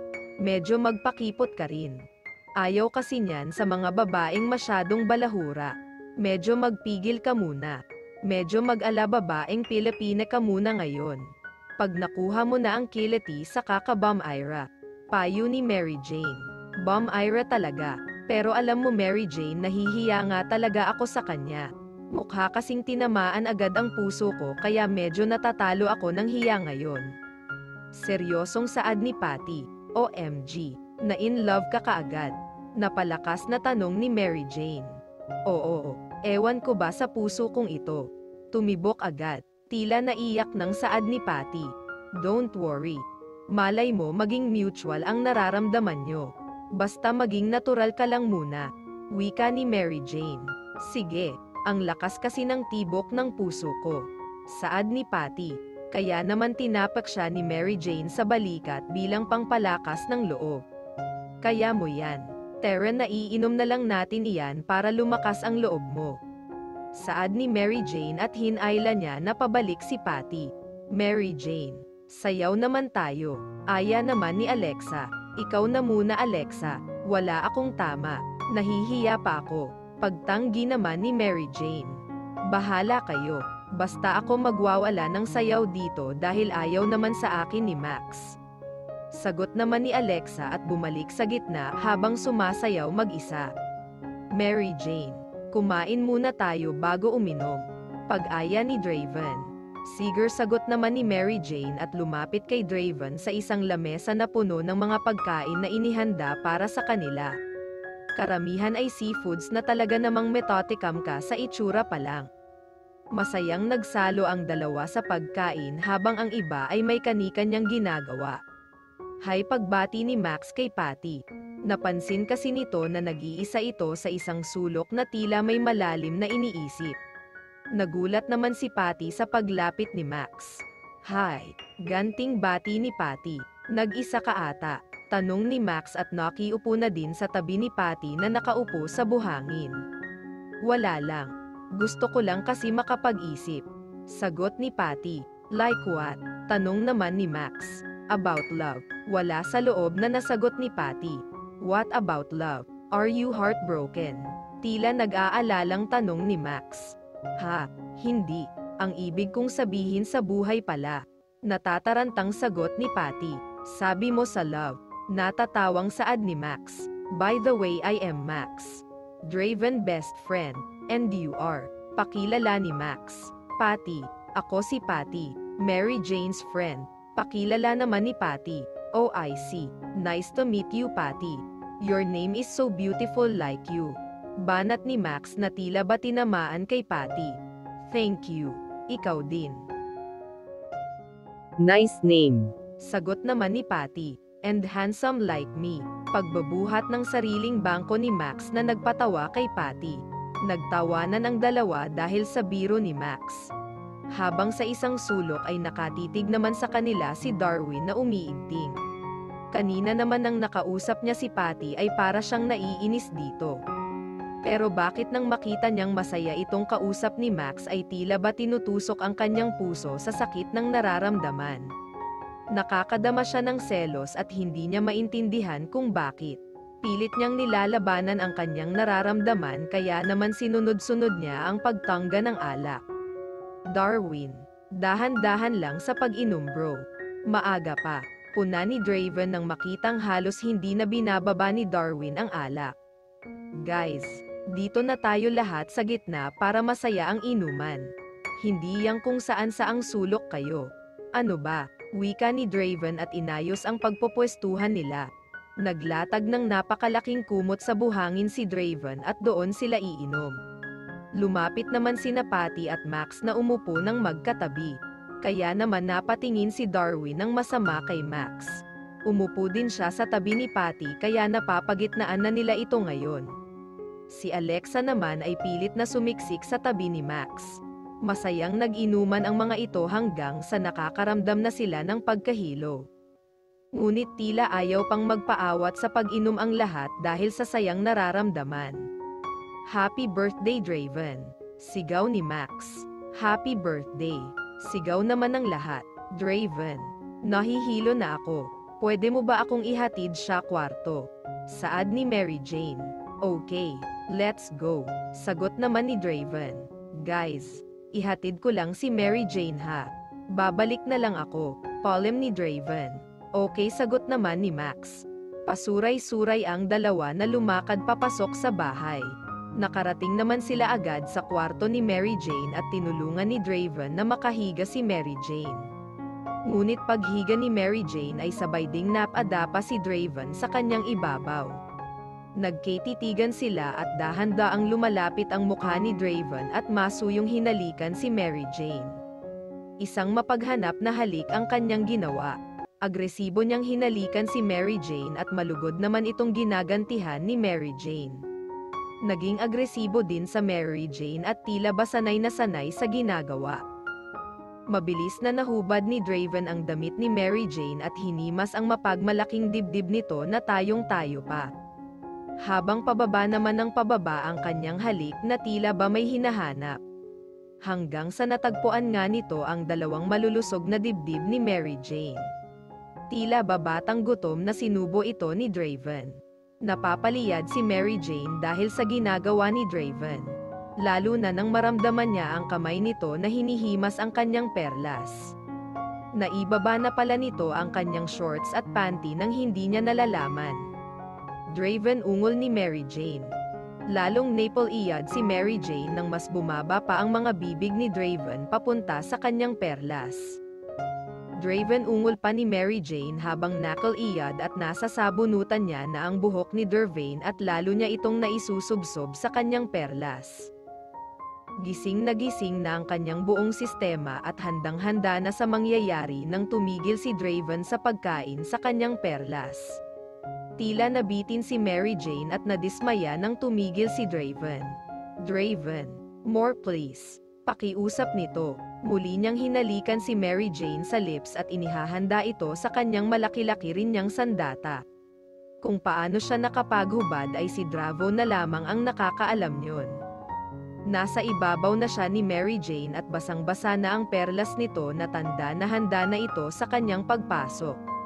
Do you want me in? Mahal ko. Pabulong na wika ni Draven kay Mary Jane. Yes, please. Pabulong na wika din ni Mary Jane na tila ba nakikiusap na ituloy na ni Draven ang anuman na nasimulan nito. Sinimulan na ngang gumalaw ni Draven sa ibabaw ni Mary Jane ngunit makipot pa si Mary Jane kaya medyo nasaktan ito sa unang subok ni Draven. Don't worry, I'll be gentle. Dahan-dahan itong nagtataas baba sa ibabaw ni Mary Jane at sinisiguro na hindi masasaktan ang dalaga. Nang magtagumpay si Draven na makapasok ay napahiyaw si Mary Jane sa sakit. Tila ba may napunit sa kaloob-looban ni Mary Jane na dahil nakaramdam siya ng walang kasing sakit sa kanyang kasalanan. Tumulo ang luha niya sa sakit. Kaya naman tumigil si Draven sa ginagawa dahil naawa siya kay Mary Jane. Naramdaman naman ni Mary Jane na tumigil si Draven. No, don't stop. Please continue. Garalgal na boses ni Mary Jane. Kaya nagpatuloy si Draven sa pagbaba taas ngunit sa dahan-dahan na paraan. Noong una ay napakasakit, pero nang kalaunan ay tila nawala na ang sakit at sumasabay na si Mary Jane sa bawat galaw ni Draven. I am common mahal. Nanginginig ang boses na saad ni Draven habang pabilis ang paggalaw nito sa ibabaw ni Mary Jane. Hindi naman malaman ni Mary Jane kung saan ibabelang ang ulo dahil sa sarap na nararamdaman sa mabilis na paggalaw ni Draven. Puro ungol na lamang ang lumalabas sa kanyang bibig, hanggang sa pabagal ang galaw nito sa kanyang ibabaw. Hanggang sa sabay nilang naabot ang langit. Kapwa sila humihingal nang matapos si Draven at pabagsak itong tumimbuwang sa tabi ni Mary Jane. Sabay din silang nakatulog dahil sa pagod. Napasigaw si Mary Jane nang magising siya ng madaling araw. Nakita niya kasi na wala siyang damit. As in hubot-hubad siya kaya bigla siyang natakot. Naalimpungatan naman si Draven kaya napabangon siya ng mabilis. Tumigil lamang si Mary nagsisiga nang makita siya sa tabi nito. Lalo ngunit muli siyang napasigaw. Bakit ka nandito? Anong ginawa mo sa akin? Halos maiyak ng wika ni Mary Jane at natataranta. Mahal, relax. Ako ito. Natatarantang pag-awat ni Draven kay Mary Jane. Ikaw nga. Pero bakit ka nandito? Bakit? Bakit tayo nakahubad? Anong nangyari? Umiiyak na wika ni Mary Jane. Mahal, akala ko gusto mo. Ikaw pa nga nagpumilit na gawin ko. Sorry, wika ni Draven na pilit pinapakalma si Mary Jane. Talaga, ako ang nag-insist. Paano? Hindi makapaniwalang saad ni Mary Jane. Hindi siya makapaniwalang magagawa niya iyon. Oo, sabi mo pa nga, more please. Kaya hayon may nangyari, panggagaya pa ni Draven sa sinabi ni Mary Jane noong gabi. Sinabi ko iyon. Hindi pa rin makapaniwalang saad ni Mary Jane. Oo, sagot naman ni Draven na tumatanggo-tango pa. Kaya naman mas lumakas pa ang hagulhol ni Mary Jane sa nalaman. Hindi niya akalain na magagawa niya iyon at siya pa daw ang desididong gawin iyon. Nakakahiya ako, sigaw nito. Bakit mo ba kasi ginawa, Draven? Dagdag pa nito habang umiiyak. Sabi mo kasi, sorry na. Pakakasalan naman kita. Saad naman ni Draven na nagsisisi din sa nagawa. Iyon na nga, regalo ko iyon sa iyo sa kasal natin tapos kinuha mo naman kaagad. Umiiyak na saad ni Mary Jane. Okay lang iyon, mahal. Mas maganda kasi advance na ang regalo mo, di ba? Natatawang wika ni Draven. Ewan ko sa'yo. Baka itakwil ako ni nanay kapag nalaman niya na iyong pinakaiingatan ko binigay ko kaagad sa'yo. Lagot talaga ako nito. Ikaw kasi. Inis na saad ni Mary Jane at pinagsusuntok sa braso si Draven. Hayaan mo na, Mal. Wala namang makakaalam. Sige na. Fix yourself na para makapag-almusal na tayo. Saad ni Draven pagkatapos ay ginulo ang buhok ni Mary Jane. Ngunit hindi pa rin tumitigil sa pag-iyak si Mary Jane na akala mo ay batang inagawan ng laruan. Mahal, sige Nal, tama na iyan dahil hindi na natin maibabalik pa ang nangyari kahit umiyak ka pa dyan maghapon magdamag na tatawang wika ni Draven. Ikaw kasi. Inis na sagot ni Mary Jane at nagdadabog itong bumangon sa kama at binalot ang sarili sa CR na parang nagmamersang sundalo. Natatawa na lamang si Draven kay Mary Jane. Hindi kasi nito matanggap na naibigay kaagad sa kanya ang pinakaingatan nito. Inayos na rin niya ang sarili. Hinanap niya ang mga damit na hinubad kagabi nang sila ay mag-make love ni Mary Jane. Kung saan-saan niya pala iyon naitapon kagabi kaya nahirapan siyang hanapin ang mga ito. Sa wakas ay nahanap niya rin lahat ng mga hinubad niya at nakapagbihis na rin siya. Pumunta siya sa CR para mag-polem kay Mary Jane. Kumatok siya at hinintay na sumagot si Marjane. Bakit? Inis pa ring tanong nito kay Draven. Mahal, aalis na ako. Maliligo din ako sa kwarto ko. Polem ni Draven. Bahala ka sa buhay mo pa ba lang, nasagot ni Mary Jane na halatang inis pa rin kay Draven. Natawa na lamang si Draven at saka lumabas na sa kwarto ni Mary Jane at pumunta na sa kwarto niya para maligo. Paglabas ni Mary Jane ng kwarto ay wala na si Draven. Bakit ka ba bumigay, Mary Jane? Ang tanga-tanga mo talaga. Hindi pa nga kayo nakakasal bumigay ka na. Ang tanga mo, paano kung mabuntis ka? Sermon ni Mary Jane sa sarili. Mary Jane, pwede bang pumasok? Tawag ni Patty na nasa labas ng pinto.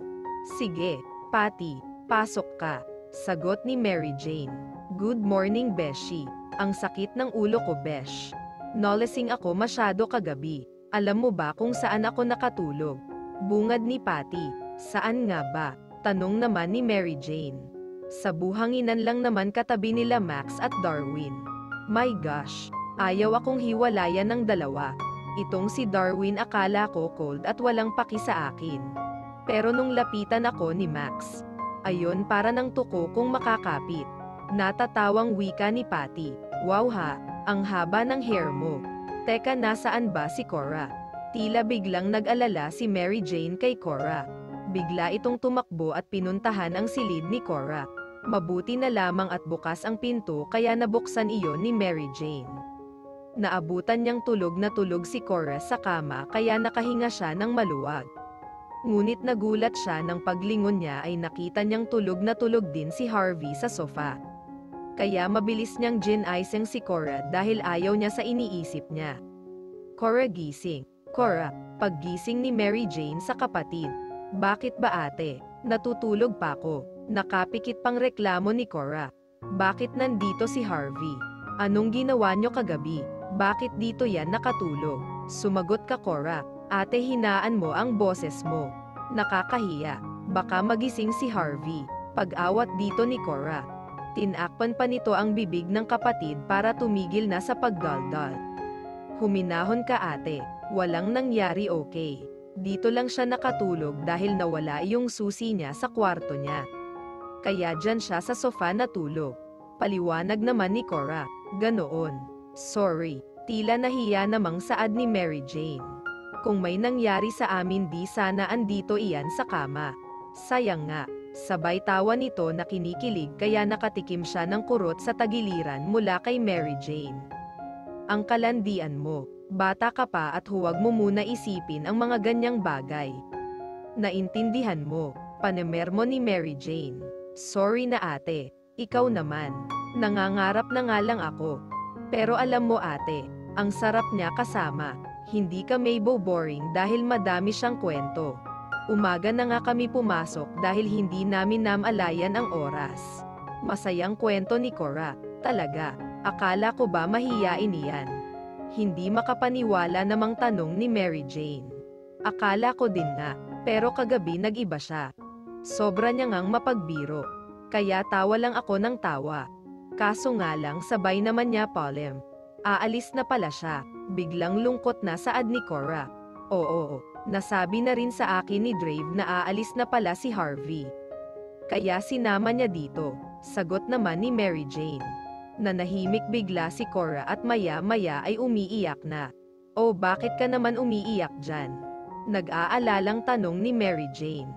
Ang sakit kasi ate. Bakit kailangan niya pang umalis?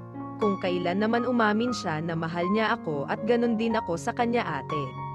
Ang sakit pala umibig ate. Saad ni Cora habang umiiyak. Naawa naman si Mary Jane sa kapatid. Unang pag-ibig pa naman ito pero heto at nasaktan agad. Kung pwede niya lang itong protektahan sa sakit ng pag-ibig. Ngunit alam niya na hindi niya magagawa iyon dahil nasa puso mismo nang gagaling ang sakit. Cora, may panahon para dyan.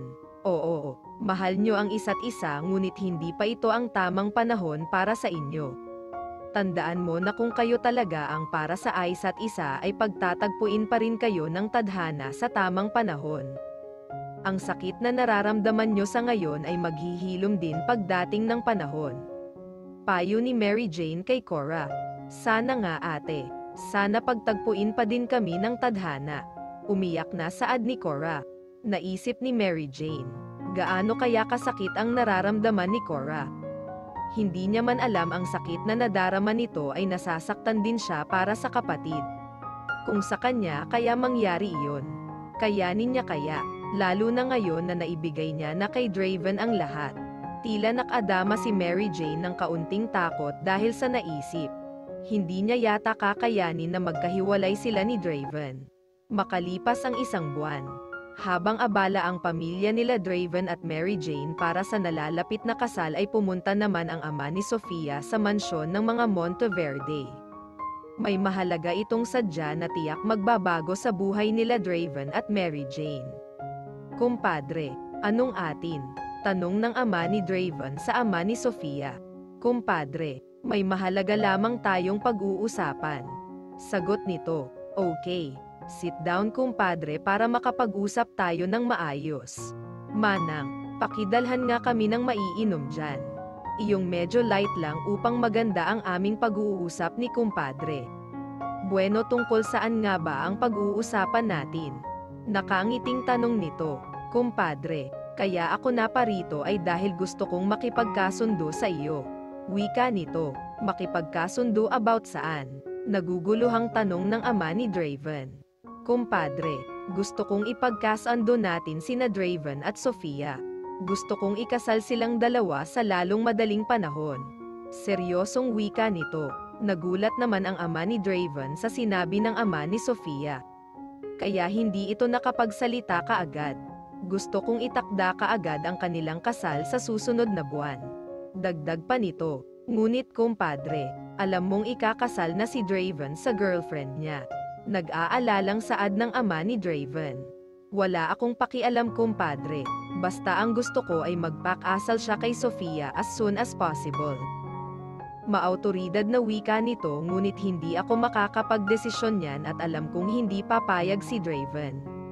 Maautoridad ding wika ng ama ni Draven. Ayaw niya kasi magdesisyon at ayaw niyang pangunahan ang buhay ng sino man sa kanyang mga anak. Lalo na sa usaping pag-ibig. Dahil binibigyan nila ng kanyang asawa ng kalayaan magdesisyon ang kanilang mga anak. Kumpadre, ngayon lang ako makikiusap sa iyo na pagbigyan mo sana ang kahilingan ko. Ngunit kung hindi kita mapakiusapan ay mapipilitan akong i-withdraw lahat ng mga shares ko sa lahat ng negosyo mo. At kukumbinsihin ko din ang iba na bawiin na din ang shares nila. Sisiguraduhin kong babagsak lahat ng negosyo mo kumpadre. Nagbabantang wika nito. Nagulat si Darius sa mga narinig. Halos lahat ng negosyo niya ay may share ito. May makumbinse lamang ito kahit 5 pa sa mga business partners nila ay tiyak bankrupt sila. Napapailing na lamang ang Darius dahil hindi niya alam ang dapat na gawin. Ayaw niya man pangunahan si Draven ngunit ang kabuhayan naman nila na pinagsumikapan pa ng kanyang mga magulang ang nakataya. Napasabunot na lamang ito sa kanyang buhok dahil nahihirapan siyang magdesisyon. Kumpadre, hihintayin ko hanggang bukas ang desisyon mo. Kung hindi pasensyahan tayo. Seryosong wika nito saka tumayo at umalis sa mansyon ng mga Monteverde. Naiwan namang naguguluhan ang Don. Naaawa siya kay Draven dahil alam niya kung gaano nito kamahal si Mary Jane. Sakto namang pababa ng hagdan si Catalina at inabutan niya ngang hindi mapakali ang kanyang asawa. Nag-alala siya kaya madali niyang nilapitan ito upang tanungin. Sweetheart, what happened? Bakit parang Biyernes Santo iyang pagmumukha mo at para ka diyang inchik na nalugi? Natatawang tanong ni Catalina. Sweetheart, may malaki tayong problema wika ng Don. Anong problema? Nagtataka namang saad ng Donya Catalina. Hindi na matutuloy na ang kasal nila Draven at Mary Jane. Malungkot na saad nito. Ano? Bakit? Nagulat na tanong ni Catalina.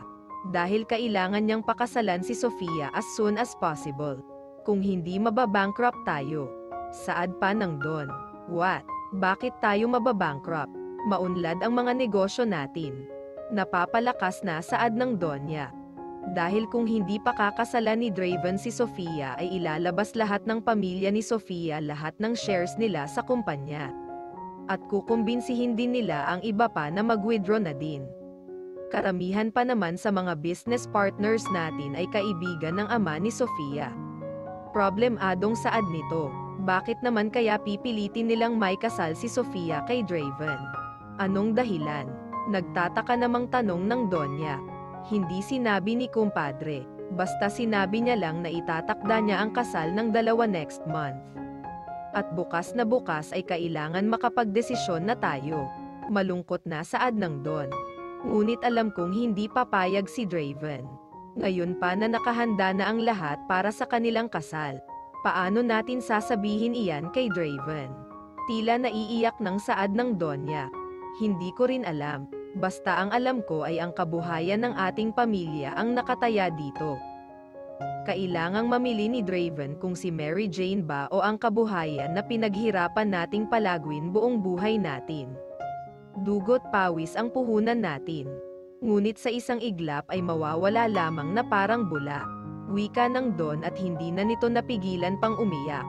Dahil iniisip niya na mawawala na ang lahat ng pinaghirapan nila at ng kanyang mga magulang. Niyakap na lamang ni Catalina ang kanyang asawa dahil ramdam niya ang hirap ng kalooban nito sa ngayon. Samantala, habang si Mary Jane naman ay nagtaturo ay nakaramdam siya na parang nasusuka. Mula pagkagising niya pa lamang ay masama na ang pakiramdam niya. Mabaho din para sa kanya ang lahat ng amoy. Nasusuka siya kanina sa amoy ng ginisang bawang ng kanyang nanay. Nairita din siya sa amoy ng pabango ni Cora.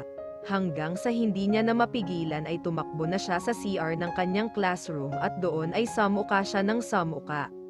Nahihilo din siya. Dahan-dahan siyang lumabas ng CR at umupo sa kanyang upuan. Nagpasya siyang pauwiin ng maaga ang kanyang mga estudyante dahil masama ang pakiramdam niya. Class dismiss muna tayo. Masama kasi ang pakiramdam ko. Everybody stand up and let us pray. Wika ni Mary Jane. Nagdasal naman ng sabay-sabay ang mga bata. Okay. Goodbye class. Wika ni Mary Jane. Goodbye ma'am. Sagot naman ng mga bata. Isa-isang lumabas ang mga bata upang umuwi at napansin iyon ni Patty na maaga pa para umuwi. Nag-alala siya kay Mary Jane kaya pinuntahan niya agad ito. Pagpasok niya sa classroom ni Mary Jane ay inabutan niya itong walang malay habang nakayuko sa lamesa. Diyos ko Mary Jane, anong nangyari sa'yo? Madali niyang tinawag AMG guard at nagpatulong siya na dalhin sa klinik si Mary Jane. Sinuri naman agad ng doktor si Mary Jane. Mabuti na lamang at nagising din naman agad si Mary Jane nang matapos ang pagsusuri. Pagmulat ng mata niya ay nakita niya si Patty sa tabi niya. Patty, anong nangyari? Bakit nandito ako? Nagtatakang tanong ni Mary Jane. Hindi mo naalala, nawalan ka ng malay habang nakaupo sa may table mo. Mabuti na lang kamo at naisip kong silipin ka dahil nagtaka ako kung bakit nagpauwi ka ng mga estudyante ng ganoon kaaga. Ayon, wala ka ng malay pagdating ko. Ano ba kasi nangyari sa iyo? Wika ni Patty, hindi ko rin alam. Basta ang alam ko nahihilo ako at nagsuka ako sa CR. Kaya pinauwi ko ang mga bata agad dahil iba nga ang pakiramdam ko. Pagkatapos noon hindi ko na alam. Wika ni Mary Jane. Hindi niya alam kung bakit nga ba. Ngunit may isa siyang naiisip na dahilan na sana lamang ay mali siya sa kanyang naiisip. Habang nag-uusap sila Mary Jane at Patty ay pumasok naman ang doktor na sumuri kay Mary Jane. Dok, kumusta po si Mary Jane? Bakit po siya nahilo at nahimite? Tanong agad dito ni Patty. You don't have to worry ma'am. It's normal. Wika ng doktor na nakangiti kay Mary Jane. Napakunot noon naman si Patty dahil naguluhan siya sa sinagot ng doktor. Ano po dok? Bakit magiging normal? Nahimite na nga siya. Hindi po normal iyon. Wika ni Patty. Ninitian lamang siya ng doktor at nilapitan si Mary Jane. Normal lamang sa buntis ang mahilo at mahimatay. Dala iyon ng pagbubuntis mo Mary Jane. Nakangiting wika ng doktora. Ano po, halos sabay na saad nila Patty at Mary Jane. Buntis ka Mary Jane. Nagtatakang wika ni Patty. 1 month and 1 week ka ng buntis Mary Jane. Mararanasan mo na ang mga sintomas ng pagbubuntis kagaya ng pagsusuka at pagkahilo na naranasan mo kanina. Sabi pa ng doktor, sige, maiwanan ko muna kayo. Pabayaan muna natin na makabawi ng lakas si Mary Jane bago siya umuwi. Sabi pa ng doktor, sige po dok, salamat po. Sagot naman ni Patty, hindi naman makapagsalita si Mary Jane. Nagtataka siya dahil wala naman siyang dapat na ikatakot dahil ikakasal na rin naman sila ni Draven. Pero bakit iba ang nararamdaman niya? Dahil sa takot na nadarama ay tumulo na lamang ang mga luha ni Mary Jane. Nakita naman ito ni Patty kaya nagmamadali siyang lumapit dito. Mary Jane, okay ka lang? Bakit ka umiiyak? Di ba dapat maging masaya ka dahil magiging nanay ka na? Nag-aalalang wika ni Patty. Hindi ko alam Patty. Bigla akong nakadama ng takot. Iba ito. Parang may mangyayaring masama. Hindi ko mapigilan ang umiyak dahil nag-aalala ako. Wika ni Mary Jane. Ano naman ang mangyayaring masama? Malapit na kayong ikasal ni Draven kaya wala kang dapat ikabahala kahit buntis ka. Dapat nga masaya ka dahil may blessing agad sa inyong dalawa. Di ba? Sagot naman ni Patty. Ewan ko nga ba, parang natatakot ako. Ngayon ko lang ito naramdaman. Wika ni Mary Jane. Hindi naman nakaimik si Patty dahil hindi niya naman alam kung ano ba ang dapat niyang sabihin kay Mary Jane. Dahil hindi niya din naman alam kung ano ba talaga ang nararamdaman nito. Patty, huwag muna natin itong ipagsabi ha. Tayo na muna dapat ang makaalam nito dahil iba talaga ang nararamdaman ko. Saad ni Mary Jane. Sige, maaasahan mo Mary Jane. Naiintindihan ko. Sana hindi magkatoto o kung ano man yang takot na nararamdaman mo. Saad naman ni Patty. Okay na ako Patty, uwi na tayo. Wika ni Mary Jane na malungkot pa rin. Napagpasiyahan ni Mary Jane na puntahan si Draven sa bahay nito bago umuwi. Kaya dumiretso siya sa mansiyon ng mga Monteverde. Samantala hindi naman malaman ng mga magulang ni Draven kung paano sasabihin dito ang problema. Sweetheart, nasasaktan ako para kay Draven at Mary Jane. Mahal na mahal nila ang isa't isa. Alam kong masisira ang buhay nila kapag naghiwalay sila. Umiyak na saad ng mommy ni Draven. Oo, alam ko yan sweetheart. Pati ako ay nasasaktan din dahil kahit papaano ay napalapit na rin sa akin si Mary Jane at gusto ko na din siya para kay Draven. Malungkot din na saad ng Don. Ayoko sana na maging dahilan tayo ng pagkasira ng buhay ng mga bata. Nakikita ko kung gaano sila kasaya sa piling ng isa't isa Darius. Hindi ko matanggap na tayo mismo na mga magulang niya ang magiging dahilan ng kanilang kalungkutan. Umiiyak pa ring saad ng Donya. Hindi na mekaimik ang Don dahil sa bigat ng problema nila. Sa mga mangyayari ay magiging unfair sila kay Draven. Mahal na mahal ko ang anak natin Catalina. Kaya mabigat sa akin ang desisyon na ito. Pero kailangan pa rin natin siyang papilin. Mahalaga pa rin sa akin ang ating kabuhayan dahil dugo at pawis ang puhunan natin maging ng aking mga magulang. Pero bibigyan ko siya ng kalayang magdesisyon para sa sarili niya. Kung si Mary Jane ang pailan niya ay wala na tayong magagawa. Ang magagawa na lamang natin ay ang ihanda ang ating sarili dahil mawawala lahat ng kabuhayan natin. Malungkot na wika nito. Hindi na nekaimik si Catalina dahil awang-awa ito sa asawa ang kabuhay ang iningatan at pinalago nito ay mawawala ng ganun-ganun na lamang. Habang umiiyak si Catalina ay dumating naman si Draven mula sa opisina. Napansin niya ang mga magulang na tila may problema kaya nilapitan niya ang mga ito para tanungin kung ano ba ang problema ng mga ito.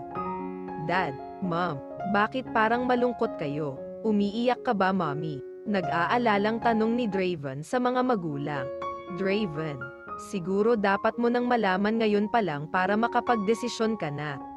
Wika ng kanyang daddy. Ang alin dad, may problema ba? Nag-aalalang tanong ni Draven. Anak, mabigat man sa amin ito pero kailangan mong magdesisyon. Kailangan mong pakasalan si Sofia sa madaling panahon. Wika ng kanyang ama na pilit pinatatatag ang boses. Dad, is it a joke? Hindi makapaniwalang wika ni Draven. Pero sa loob niya ay nakadama siya ng kaba. No, son. Bukas mismo ay idadaos ang inyong engagement party sa bahay nila Sofia.